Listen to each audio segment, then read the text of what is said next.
9 on Central.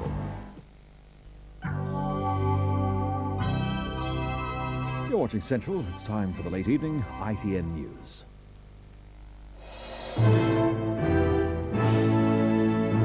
The news from ITN. Soviet miners defiant. Tonight a new appeal from Gorbachev. Britain bakes. It's hotter here than Barbados. The heat's on Ridley too as the Shire Tories protest. And at Troon, a young Australian keeps the big guns at bay. Good evening. President Gorbachev tonight appealed directly to the country's striking miners to return to work and to save the country from crisis. Demands for higher pay and better working conditions have shut down most of the country's pits, and coal shortages now threaten vital industries. But this evening, miners in the Ukraine rejected the latest peace offer, and half the country's pit workers are still out. ITN has exclusive pictures of the unrest. In the heart of the Ukrainian coalfields, a statue pays tribute to the Soviet miner. But in this vast industrial area, the strike is continuing to paralyze the economy. 30,000 miners in this town alone refusing to return to the pits. Their grievances, ones that have triggered an unprecedented crisis in Soviet industry, centre on appalling living conditions. This angry miner explained that 7 families live off this one corridor. There is 1 room per family, 3 generations sometimes sleeping together. All the families share this one sink. There's no shower and no bath. And just 1 toilet for everyone.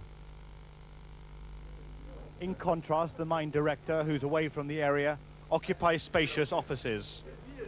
Local miners entering his suite to show that he even possessed a private sauna. And a garden as well. There are in Gorbachev's Russia growing divisions as the economy goes through these turbulent times. For these people, Gorbachev has raised their expectations, but not their living standards. Behind the smiles, a grim determination to hold out for real changes. Robert Moore, ITN, Moscow. Much of Britain has had its hottest day since the big drought 13 years ago. It reached 93 degrees in places, 5 higher than the Costa del Sol and 2 degrees more than Barbados. 500,000 Londoners sweltered without tap water. There was a continental feel to the streets of the capital today, and justifiably so. Temperatures into the 90s, rivaling the Mediterranean resorts. The only answer was to head for the nearest water. And those who avoided the traffic jams for the coast found the next best thing in London's parks. For some people, though, the heat had obviously been just too much. At Gatwick Airport, the queues facing the inevitable delays were at least cool. Outside, on the busiest weekend of the year, the temperature was 93, actually hotter than the destinations many were flying to. Ironically, some of Britain's most popular resorts saw little of the sun. At Blackpool, they couldn't even see the top of the tower. But the sun worshippers certainly hadn't given up all hope of a tan. In Britain's water authority control rooms, officials sweated over ever-decreasing water stocks, and they made fresh appeals for public cutbacks. But at London's zoo, unaffected by shortages, there was time for a shower, a dip in the pool, and even a welcome coating of suntan cream. And the forecast for humans and pachyderms, more of the same to come. Robert Hall, ITN, Central London. An inquiry is underway tonight at the HP Foods factory near Norfolk into how bits of glass got into 6 tins of their baked beans. Tesco, Sainsbury's and the Co-op cleared thousands of tins from their shelves. In this latest case of glass in food, the 6 cans of beans were all found in this shop in Barnsley. They're all from the same batch with the serial number 9216BBD. There are 200,000 cans with this number. They've now all been located and removed from supermarket shelves. They'll be returned to HP for analysis. Tests this afternoon showed that the glass in 2 of the affected cans came from 2 separate sources, a jar and a small bottle, but there's still no clue as to how it got there. The beans were canned at HP's factory in North Walsham in Norfolk, but the company is baffled. Our factory is a dedicated canning factory, which is glassless. By definition, there is no glass actually in the manufacturing process. In Kent, half-inch chunks of glass have been found in a packet of Nerd sweets. An 11-year-old boy was taken to hospital and later released. The shop involved had only recently started reselling the sweets following a contamination scare in May. Last week, glass was found in packets of Smith's crisps, and in April there were hundreds of reports of glass in jars of baby food. A senior American diplomat is being questioned over allegations that he spied for the Soviet Union. Felix Bloch, who served in the Vienna embassy, was filmed apparently handing over a briefcase to a Russian agent.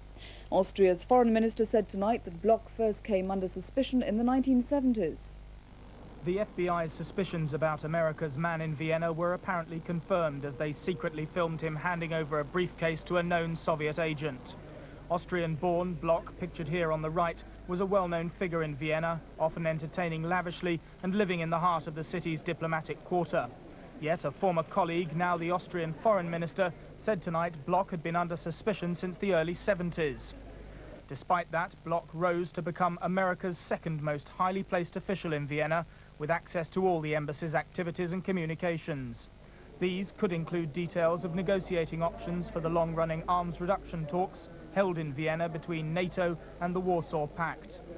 Not since Alger Hiss in the 1940s has a diplomat been similarly involved in an espionage case. It was his subsequent trial and fears of Soviet infiltration that spawned the notorious Un-American Activities Committee.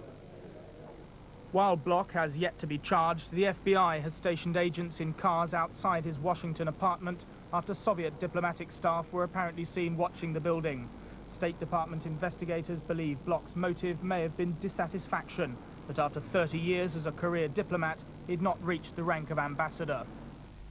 The leader of South Africa's ruling party, FW de Klerk, has called for the African National Congress to follow its leader, Nelson Mandela, and commit itself to peace. He told National Party members that President Botha's recent meeting with Mr. Mandela was in the best interests of South Africa. The key word at today's Congress was negotiation, and FW de Klerk became the first party leader to seriously raise the question of dialogue with the African National Congress. At the same time, an apparent bid to drive a wedge between the imprisoned Nelson Mandela and the outlawed ANC. Is it prepared to follow the lead given by him and to commit itself to the pursuit of peaceful solutions? If it does, it can become involved in the peaceful process of dialogue and negotiation.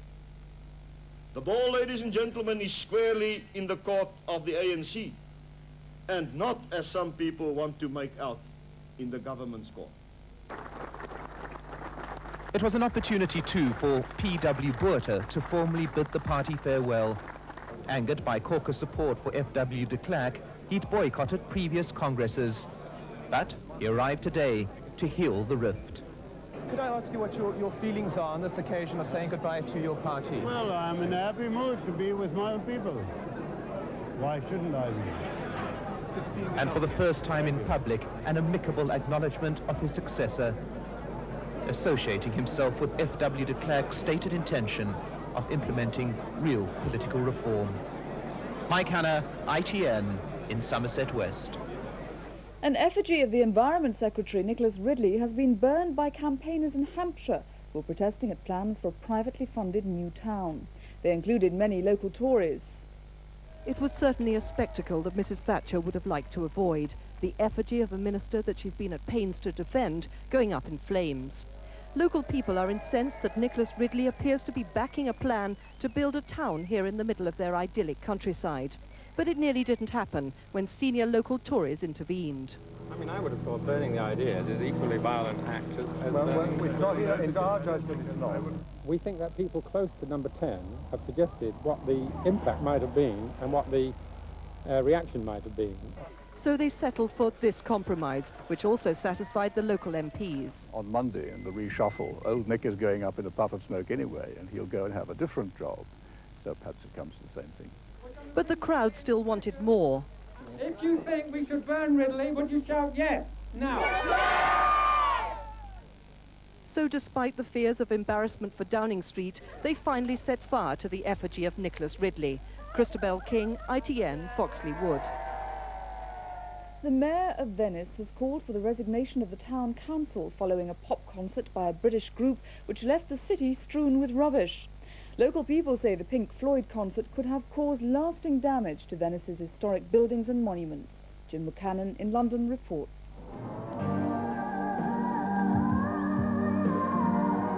It was meant to have been the most spectacular concert in the history of rock. 200,000 people packed into St Mark's Square to hear Pink Floyd.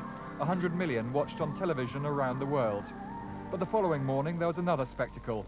St Mark's Square under a sea of filth and litter. The concert had taken place with few facilities laid on for the fans and virtually no public toilets. Some fans had clambered onto whatever vantage points they could, with inevitable results. At least one historic monument was also said to have been damaged. Venetians were furious, and now to defuse the row, the mayor says he may resign together with the entire town council. Venice is still recovering from last week's concert. A team of architects had predicted that the decibel level of Pink Floyd's music could cause permanent damage to buildings. In that case, Venice may be regretting the day Pink Floyd came to town for a very long time yet. And now for news from the Open Golf Championship and the rest of today's sport. Here's Mark Austin at Royal Troon. The Australian Wayne Grady is the leader in the Open tonight by a single shot, but the Americans, led by Tom Watson, are threatening. There's no fewer than 7 of them challenging for the title. For Britain, only 3 players in the top 20. It was the day Nick Faldo had to drive his way back into contention. Over the first 11 holes, he did. 5 birdies to put him 5 under par.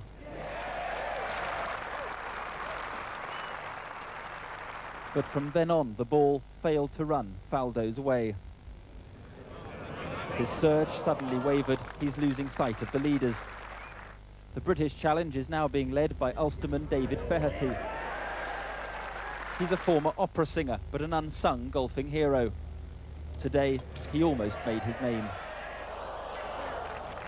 But around him, the massed ranks of America, marching irresistibly on.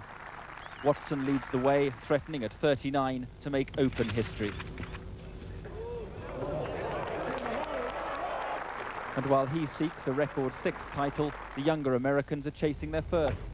Payne Stewart's one of them, and with putting like this, reckons he'll be #1 tomorrow.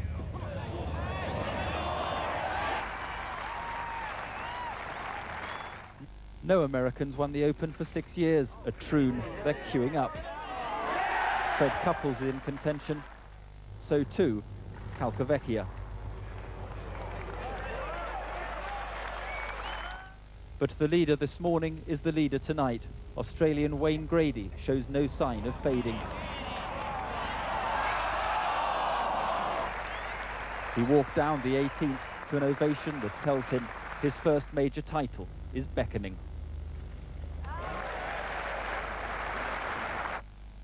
Racing, and Nashwan, the Wonder Horse, has won again. In a thrilling race at Ascot, he won the King George VI and Queen Elizabeth Stakes and also made history. He's the first horse to win that race, the Derby, the 2,000 Guineas and the Eclipse in the same season. A huge crowd, including royalty, sweltered in the hottest day of the year to see if Nashwan could live up to his reputation as the greatest horse of the decade. The bookmakers certainly thought he could, a staggering 5-1 on at the start. And coming into the last furlong, he characteristically hit the front. But Kekoethese, who trailed well behind him to come 3rd in the Derby, suddenly found another gear. Gribble Starkey gave it all he got, but Willie Carson just held on by a neck.